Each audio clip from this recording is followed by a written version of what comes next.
What would happen if you started a save in Pokemon with the intention of never resetting it? Would you play any differently? Maybe stop and catch a few Pokemon you usually ignore? Would you look a little closer at what the game has to offer? Today, we are continuing our journey through the Hoenn region. This is Pokemon Omega Ruby, the Forever Save.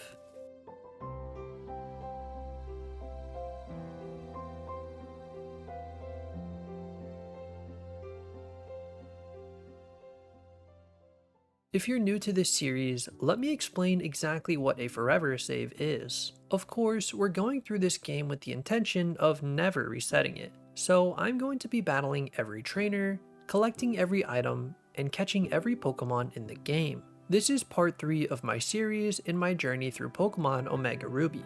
Oh, and I also cover each Pokemon's dex entry as we catch them, so you might just learn something new along the way. Last time, we finished collecting all 8 gym badges, but before taking on the league, there's a few things I want to do. First, I head over towards Mauville. One thing that fascinates me a lot here is the Mauville Hills area. Basically, there are these luxury apartments here that people are living in, and I never even knew this place existed. But before we meet up with Watson, there are a few items I want to collect. And first is the TM for U-turn, located on this super cool balcony that overlooks Mauville. After that, we can head to a different apartment where we can actually challenge a lady to a rotation battle. It isn't difficult or anything, but I didn't think rotation battles were even in this game, so doing one here was a nice nod to the Gen 5 games. Afterwards, I meet up with Watson, where he explains that we need to check on New Mauville and make sure that nothing is wrong. He scans our eyes because apparently the New Mauville has face recognition. Pretty cool stuff. Anyways, once in New Mauville, there's one new Pokemon we need to catch, and that would be a Magnemite. Magnemite attaches itself to power lines to feed on electricity. If your house has a power outage, check your circuit breakers. You may find a large number of this Pokemon clinging to the breaker box. This dex entry is pretty cool because I could totally imagine someone going to check their breaker box and being like, it's those darn Magnemites back at it again. There are some items we need to collect here too, being a Paralyze Heal, a Thunderstone, an Escape Rope, a Max Repel, a Full Heal, an Ultra Ball, a Metal Coat, and the Ampharosite. Immediately after collecting this, I of course give it to our own Ampharos and send it into battle and watch her Mega Evolve. I've heard people say Mega Ampharos's design is bad, but I actually like it a lot. Not to mention it becomes part dragon, like that's actually so cool. Afterwards, we literally press one button on this computer only for it to tell us that there are 0 issues and nothing we need to do. So I make my way back to the Mauville Hills, but before meeting up with Watson, there's a shady looking guy standing outside of an apartment, but he's nice enough to give us the Lopunite. Then Watson thanks us even though we didn't really do anything, but he does give us the Thunderbolt TM, which is quite nice. For this and a few upcoming routes, we are back in the ocean taking on some water routes. You've probably heard many people say that the Hoenn region has too much water, and that was most famously quoted from IGN's official review of these games. And while I do think there are lots of water routes, I don't agree with them, but I also don't disagree either. A good chunk of water routes are completely optional, including this one, meaning you can go the whole game without ever setting foot here. And there's a good chance that most people who play these games don't come here. And to be fair, there isn't exactly a great reason to. Yes, there are items and trainers to battle here for us completionists, but there's no special area or new Pokemon to see, hence why the route is optional. So what do I actually think? Well, I think for the casual player, this amount of water is completely fine, especially if you're skipping trainers and items. You can breeze through these routes in a matter of minutes, and to be fair, Kyogre is one of the box legendaries, so there being lots of water does make some amount of sense. Now, on the other side of the coin, these routes can become quite tedious for someone like me. I don't mind going through the routes collecting the items, as that's one of the things I enjoy, and at the end, I essentially want a master copy, so I can shiny hunt to my heart's content. However, the problem with the water routes is that they're quite repetitive. Every single route consists of swimmers, usually carrying the same few Pokemon as the others. So I could definitely make the argument that the game leans heavy on the water routes, but again, for the average player, that isn't much of an issue. And to be fair, this is a remake of a game over 20 years old, so I obviously would not expect them to take routes out of the game or make any crazy changes like that. Anyways, sorry for my rant, but let's move on to the items. A big pearl, the splash plate, a blue shard, the lustrous orb, the zap plate, and the toxic plate. Okay, remember when I said there were no new Pokemon here? Well, that's true and false in the sense that all Pokemon here are also found on other routes. The first that I find here is a Frillish. Now, you might be confused when seeing this, because Frillish, well, it shouldn't be here. It's a Gen 5 Pokemon, and this is a Gen 3 remake. Well, one of the things I love about this game is that after catching the game's box legendary, you can encounter a whole set of new Pokemon on almost every route in the game. However, since we haven't taken on the league and upgraded our Pokédex, it is unable to be identified. So I'll do my best to stay away from Pokemon like this until we have the upgraded dex. Anyways, second here is a favorite of mine, being Horsey. Horsey eats small insects and moss off rocks. If the ocean current turns fast, this Pokemon anchors itself by wrapping its tail around rocks or coral to prevent from being washed away. I like this dex entry because it's accurate to seahorses in real life. Seahorses will literally grab onto things with their tail to avoid being swept away. You could make the argument that this Pokemon is too simple or too realistic, but remember, this is a Gen 1 mod, so don't criticize it too hard when Pokemon like Seel exist. Immediately after, we're able to reel in the 5% Seadra. Seadra sleeps after wriggling itself between branches of coral. Those trying to harvest coral are occasionally stung by this Pokemon's poison barbs if they fail to notice it. After reading this dex entry, you might argue that Seadra could or even should be part poison type. But what I love about this entry is that there's actually a really cool nod to it, being that Seadra specifically gets the ability Poison Point. Neither Horsey or Kingdra get this, which makes it extremely cool to me. East of here is Route 130, but there's only a couple trainers here, so we're going to jump straight into the items. The Icicle Plate, the Meadow Plate, a Green Shard, the Earth Plate, the Fist Plate, and the Gracious Orb. Okay, do you guys remember the secret islet from the previous video? If so, you'll know that it's a hidden island where you can actually set up a secret base. What I didn't know is that the secret islet isn't the only special area for secret bases. There's actually an entire area hidden in these routes called the Secret Meadow. There are lots of different spots to make your base here, all being part of this mountain-ish terrain. However, I really like this spot. Not enough to move here away from the secret islet, but I still wanted to show it off as I think it's another really cool area most people have probably never even seen. If you're following along or haven't touched on secret bases at all, I highly recommend checking out this location. Alright, let's go ahead and jump to Route 131. There aren't a ton of trainers here either, but I'm going to introduce a new section of my little talking bits, and this time it's a few trivia questions for you, the viewer, all of which will be based on Hoenn.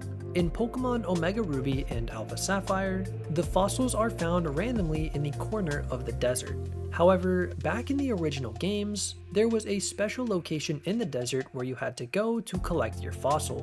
What is that location called? Go ahead and pause the video if you need a second to think. But for those of you that are ready, the answer is Mirage Tower. Question 2.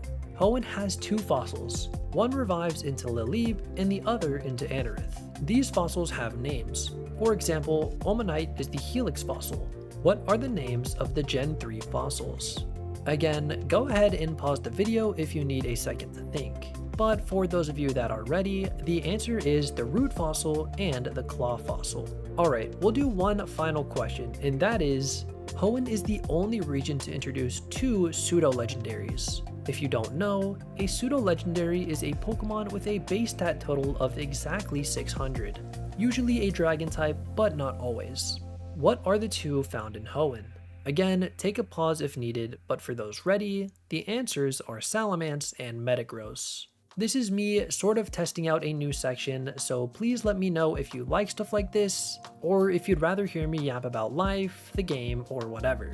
Oh, and be sure to let me know how many of these you got right. This is only my 4th ever Forever Save video, and I believe there's always room for improvement. So again, your feedback goes a long way. Jumping back into the game, this route has nothing to offer right now, but it does house Sky Pillar, which we will of course be coming back to. East of here, we can arrive in my personal favorite Hoenn location, Pacifidlog Town.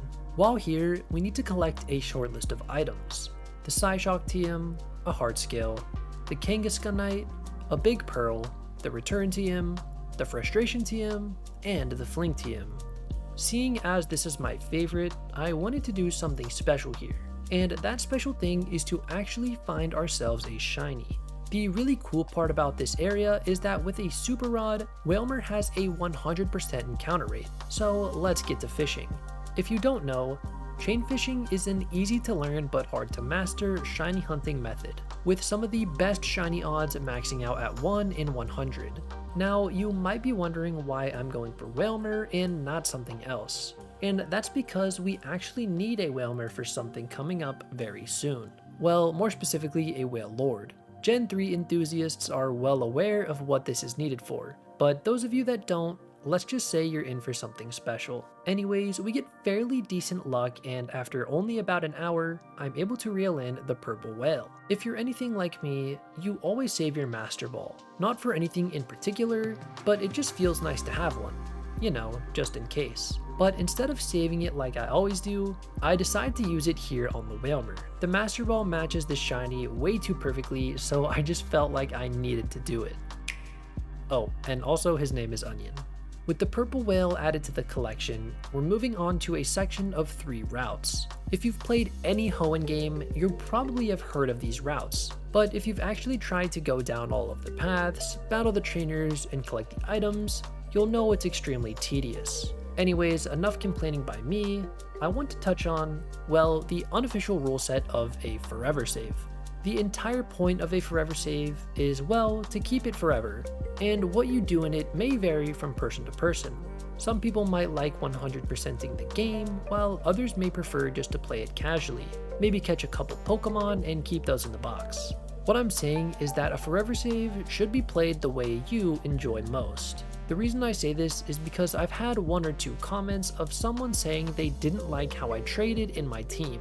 And I've stated my reasoning before, but essentially I enjoy using different Pokemon. A lot of these games I've played through about a dozen times, so I've used a good chunk of Pokemon here in the region. I also am a huge fan of shiny Pokemon, so it's really nice to get to use the ones that I hunt every once in a while, especially on a playthrough journey like this. Also, having the trade EXP bonus means I don't have to grind on any Pokemon, which to be fair isn't much of an issue considering we are battling all of the trainers. But I would like to know what you guys think. Are you okay with me trading in a team? Of course, all shinies I use are hunted legit, but usually in other games with method hunts that increase my shiny odds. I could shiny hunt the Pokemon as I go, but that would take an extreme amount of time, especially if I'm target hunting all of my team. I just wanted to quickly address this because of the couple people that commented on it, so definitely let me know what you think down below. Anyways, let's move on to the items.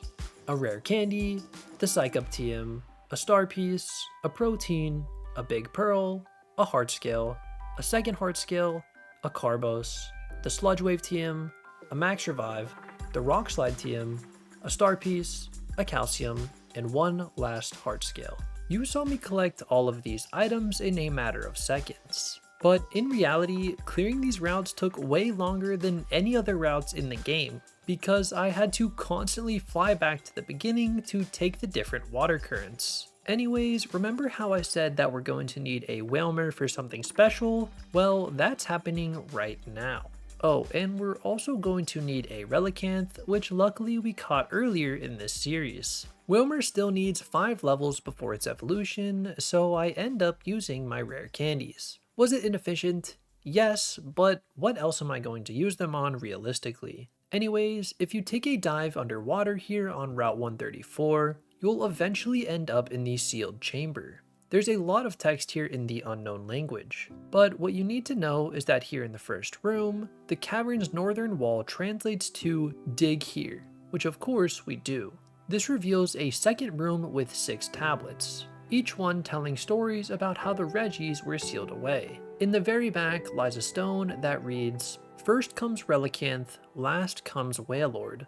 Of course, yours does not need to be shiny like mine. I just wanted one because, well, it's cool. Anyways, if your party meets this requirement, and by the way, that literally does mean the first party member needs to be Relicanth, and the last party member needs to be a Wailord. It's not enough to just have them, they need to be in the right spots. But what this does is send what seems to be an earthquake throughout the region, but in reality, this unlocks 3 sealed chambers, each housing one of the Regice. The first lies on an island on Route 105, but before that, we need to clear out Route 106. Luckily, we've already done most things here as this route is connected to Dewford Town. However, we haven't taken on the trainers in the water. Next up, we're going to jump into a Q&A section. If you do decide to become a member on Patreon, you too can ask me questions which will then be answered in sections of my video just like this. Oh, and you also get your name in the credits of every single one of my videos. Anyways, RMS Warfare asked, do you have any other plans for content besides the Forever Saves?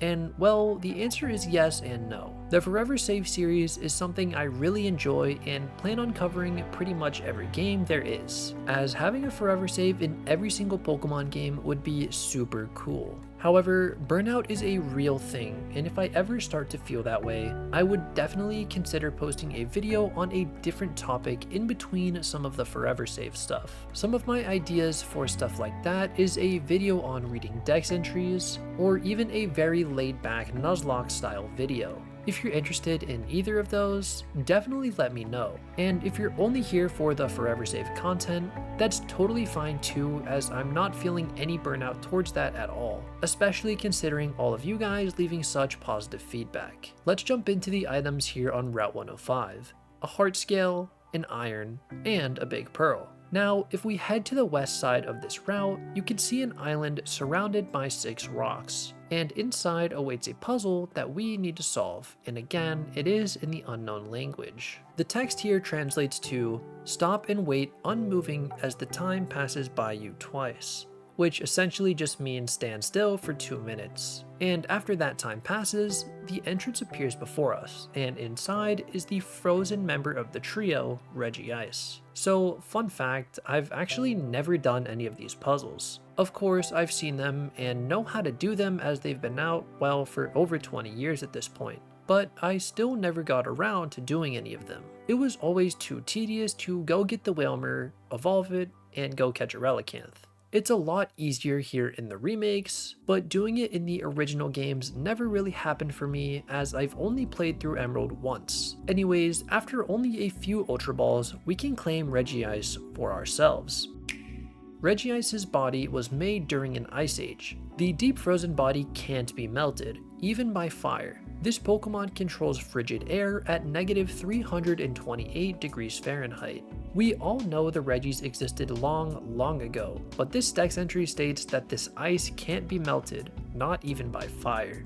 So why not give it the ability Heatproof? Bronzong already has that ability, so it wouldn't be too difficult to slap it onto this little guy. With the first member caught, we're heading into the desert in search of the second. Down at the bottom, you can find another cave with 6 more surrounding rocks, just like the previous one. Inside awaits yet another puzzle, and this time the text reads, "Right, down, then use strength." This one is pretty straightforward, and after moving into that position and using strength, the entrance appears. Inside, of course, awaits the man himself, Regirock. It's really cool to me that you can actually catch all of these guys before even taking on the league. Also, the Regis are a trio I've always wanted to shiny hunt. They're pretty cool, and I would actually love to do it in black and white too. Reason being that if you manage to get the shiny charm, you have around a 1 in 2700 chance to encounter them. Anyways, Regirock actually takes quite a few balls, but eventually we're able to capture it. Regirock was sealed away by people long ago. If this Pokemon's body is damaged in battle, it is said to seek out suitable rocks on its own to repair itself. This dex entry is kind of wholesome. Seeing a Regirock at the park trying on rocks to see if they'd be a good replacement is really cool. Finally, we can head deep into Route 120 where the ancient tomb awaits. Yet again, the area is decorated with the 6 rock pattern, and inside awaits the final puzzle. The text on the wall reads, "Stand center, aim to the sky with love and hope in time." Knowing that information, I head to the middle of the room and use Fly with our Altaria. And what do you know, the entrance actually opens up. This reveals the final member of the trio, Registeel himself. Registeel is probably my favorite of the 3. Not only does it have the best typing, but the shiny turning a mint green on this thing is so clean. Anyways, Registeel actually only takes about 5 balls to capture, which is super nice. Registeel has a body that is harder than any kind of metal. Its body is apparently hollow. No one has any idea what this Pokemon eats. I love that this dex entry leaves the reader wanting more. Like, what exactly does Registeel eat? Does it even have a mouth? Does it even need to eat? Well, no one really knows. We do now have all 3 Regis, but any veteran Pokemon players know that there's actually a 4th member. However, that's going to have to wait for now, as I want to be able to read the dex entry on that. Next, we head over to Route 107, where I'm going to talk to you guys a little bit about myself. My name is Spencer, and I'm 22 years old. Well, actually, I'm turning 23 in about a week on August 2nd. I've got a large family, as I'm the oldest of 4 siblings. I currently work at a grocery store as a cashier/bagger. My hobbies are, well, of course Pokemon, but I'm also an author who's published a book and currently working on a second one. And as you know, I've got dreams of being a YouTuber. The reason I say all of this is because I want you guys to know a little bit about the person behind the face of this channel. I'm currently working on a Discord server because I would absolutely love to have a place where myself along with all of you guys can talk, share Pokemon stories, or show off your own forever saves for people to see. Also, real quick, I want to tell you guys that I have a Patreon linked down in the description. There's actually some stuff there that is completely free, like some polls and questions for you guys. So if you have a moment, I'd really appreciate it if you took the time to check it out. Alright, moving on, there are 2 simple items to collect: the flame plate and a yellow shard. We then immediately move on to Route 108, where there again are just 2 items, being a star piece and a rare candy. Anyways, what's important here on Route 108 is that it connects to Sea Mauville, or the abandoned ship for you Gen 3 fans. A bit of lore on this area is that it used to be a hub where engineers and scientists dredged for natural resources below the water's surface. Eventually, the area was abandoned once it became apparent that it was slowly falling over into the waves. Today it stands half sunken into the water, but remains as a refuge for water-type Pokemon and a popular tourist attraction. I'm actually a really big fan of this location. I didn't like it as much back in Gen 3, but the total revamp of this area made the location feel like there was a lot more to explore and do here. Essentially, there are a bunch of rooms here on the ship, some locked and some unlocked. But to get inside of the locked ones, you need to find the room keys for them. So now, let's start the list of items located here.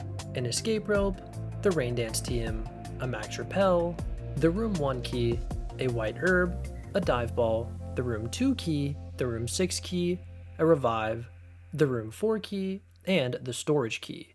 The storage key actually unlocks a special door hidden outside of the ship. Inside lies a plethora of items, but more importantly, an old man Skitty who he's been searching for, and for years it was stuck inside of here. The old guy didn't even want the treasure sitting in here, just his Skitty was more than enough. This wholesome interaction left me questioning if I even wanted to pick up the treasure myself. But alas, this is a forever save, so I guess I have to. Here, we make sure to collect a big nugget, the ice beam TM, a nugget, a second big nugget, a third big nugget, a fourth big nugget, a fifth big nugget.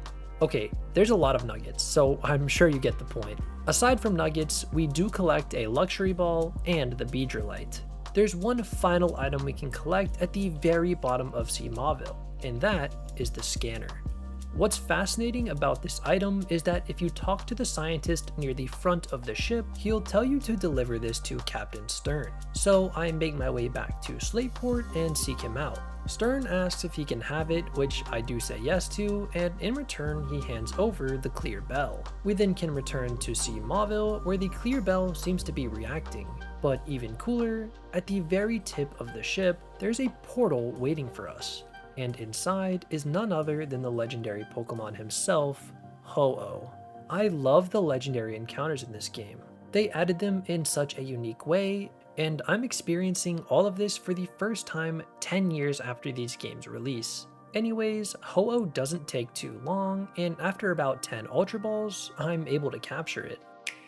What sucks is that I forgot we wouldn't be able to read the dex entry as we still haven't upgraded our Pokédex. Trust me, we will be doing that soon, but first, there's one last location I want to visit, the Scorched Slab. The slab is a pretty dim location, and being as it's somewhat hard to see, I won't stay here too long. Item-wise, we make sure to grab a full heal, an escape rope, the Charizard IY, a super potion, and a nugget. There is a room at the bottom of the area where we can technically capture Heatran, but as stated before, I want to stay away from those until we have upgraded our Pokédex. With that complete, there isn't any other side locations I want to visit before heading to the League. So I then make my way over to Grande City, which isn't so much a city and more of a single Pokemon Center acting as a checkpoint before entering Victory Road.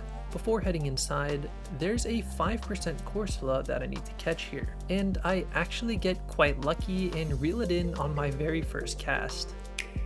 Corsola's branches glitter very beautifully in 7 colors when they catch sunlight.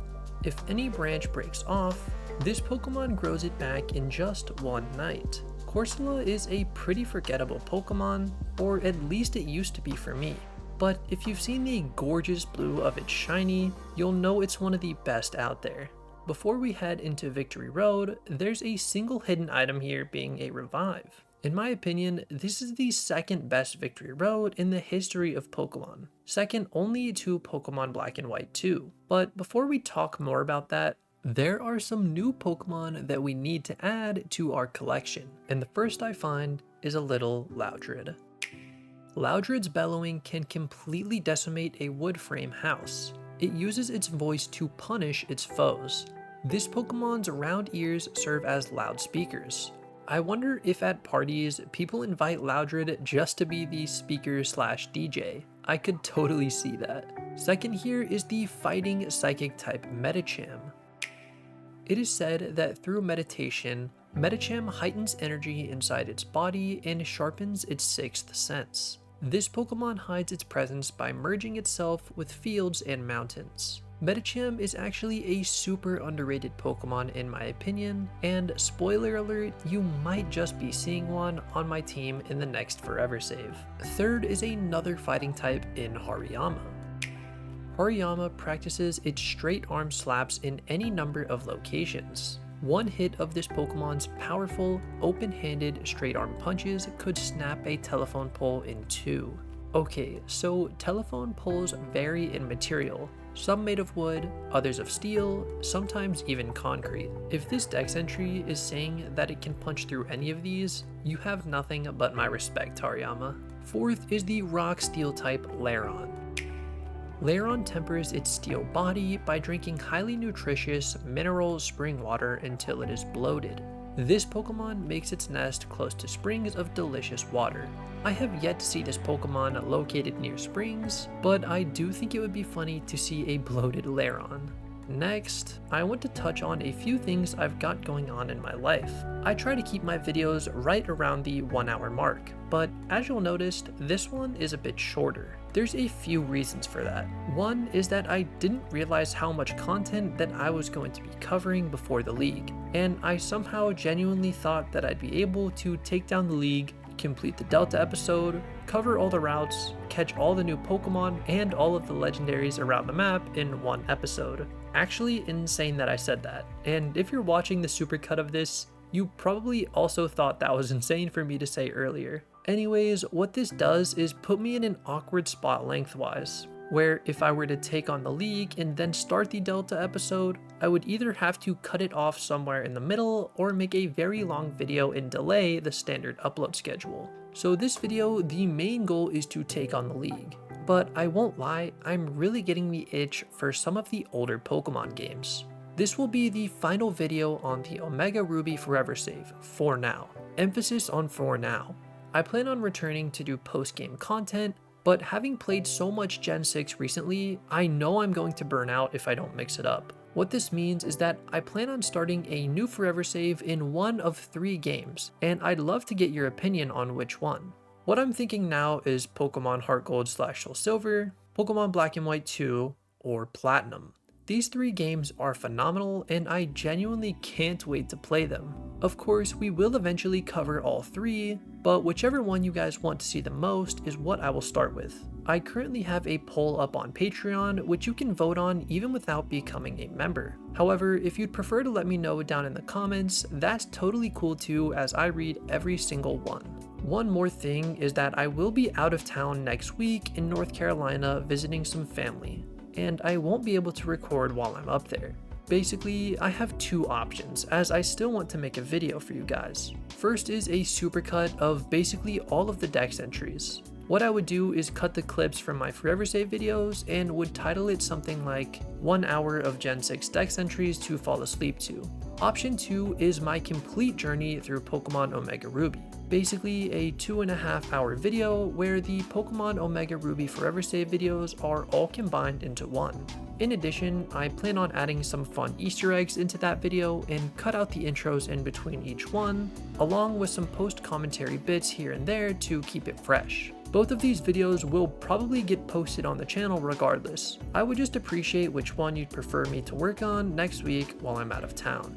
Oh, and one more quick thing, that Discord server I was talking about earlier, it's done and ready. So if you want a space you can chat with me and maybe some other people that are doing Forever Saves, I'll have the Discord linked at the top of the description. Okay, sorry for my long rant, let's collect the items here. A Max Repel, a Full Heal, an Ultra Ball, a PP Up, an Elixir, the Psychic TM, and the Flamethrower TM. This area right here is what sets this victory road apart from the rest. This is some of the best Pokemon has ever looked in my opinion. Now, I don't play Pokemon for the graphics, but taking a look at some of the more recent games, there's just something special about these that set them apart. Now, it's not entirely fair to compare these two, as they're on completely different consoles, and the more recent games lean into a more open world genre. But what I can say is that I'm a sucker for the Gen 6 games. Before challenging Wally, we quickly grab an Iron and the X-Scissor TM. At the end of Victory Road, Wally awaits our challenge. I actually like how they did Wally's character in this game, which may be seen as somewhat controversial, but having him start out by begging just to borrow a Zigzagoon and catch a Ralts, and then being the final obstacle in Victory Road, Wally has come a long way. He may not be the strongest trainer, especially considering he's using a Delcatty, but he does boast a Mega Gallade. That's pretty cool, although I do dislike that this is the first time you can get a Dawnstone in these games. After taking down Wally, he hands us the single Dawnstone you get access to thus far. Again, I just want to appreciate how good this area looks, like seriously. Anyways, just north of this is the entrance to the Pokemon League itself, and waiting outside is the Mewtwo Knight Y. Up here, I make sure to stock up on some Hyper Potions before it's finally time to challenge the Pokemon League.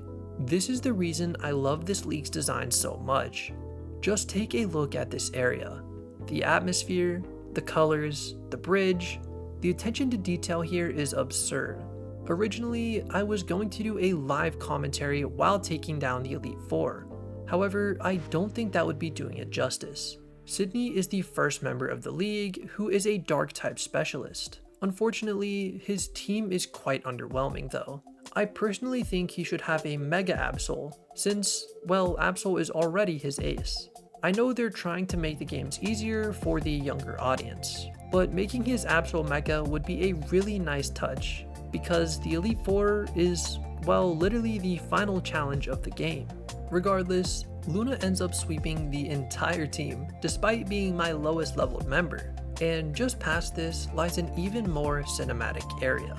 Look at the colors here, the atmosphere, and the freaking lilies below. This environment feels magical, and again, I truly think this Elite Four is one of the best ever designed. Inside awaits Pheobe, a ghost type specialist. Again, her team is somewhat underwhelming as she boasts 2 bayonets and a Sableye. She does at least have a Dusk Noir as her ace, but the only ghost type move it has is Hex? And this thing is a physical attacker? Okay, I take it back. This fight is kind of a joke. Moving on, these areas just keep getting cooler and cooler. See what I did there? By the way, you should subscribe. Anyways, this area looks quite aesthetic. However, it looks like the drop off of the sides here go pretty far down, so definitely watch your step. Inside is probably the least interesting Elite Four member, Glacia. Look, I know I'm hating on the actual league members, but these long bridges make it seem like you're going into an amazing fight. Just for Glacia to have 2 Frostlass and 2 Glalie? Look, I love Frostlass as much as the next guy, but 2 and Glalies with no Mega? Not to mention, Glalie's only Ice type move is Ice Shard? Okay, look, I'm not a hater. I'm just pointing out a few flaws, that's all. Okay, but this last area, surely we're gearing up for the fight of all fights, the duel of all duels. This is final boss level design. Inside awaits Drake, and you know what? Drake has a pretty good team. As a dragon type specialist, I'd expect no less, and surprisingly, all 5 of his Pokemon have really good movesets. Dragon Pulse, Dragon Claw, Earthquake, Ice Beam, they even have good coverage too. Unfortunately for him, dragon types have a fairly common weakness, so we are able to win. But good job, Drake. I have no complaints for your team. Finally, I find myself in a very tall hallway, and as I approach the end, these massive doors begin to open, and behind, the final challenge awaits. Champion Steven, an ally, a fellow trainer, and maybe even a friend, challenges us to one final battle. Steven, if this were a Nuzlocke, this would have gone much differently, but I have a very overleveled Ninetales, so your Mega Metagross doesn't even get to attack. I'm sorry. Steven, impressed by our win, is deep in thought and explains that he learned a lot from our battle. And then our rival rushes in only to see that we have already taken down the champion. As these final scenes roll, let me ask you something. What does happiness look like? Some say spending time with friends, others may say playing games. Most people are so caught up in trying to be successful, trying to get to the point where they can be happy, doing everything that they can for later. Today, I encourage you not to live for later. Later will come, but after today is over, it's gone. You can't get back the days that have already passed by. Take a moment to realize all the amazing things going on around you. Stop for a moment and enjoy the trees. Maybe watch the sunset tonight, even if only for a moment. Start that book you've always wanted to write. Maybe call a friend that you haven't spoken to in a while. Maybe this message isn't for you, but regardless, I encourage you to stop for a moment and instead of living for tomorrow, live a little today.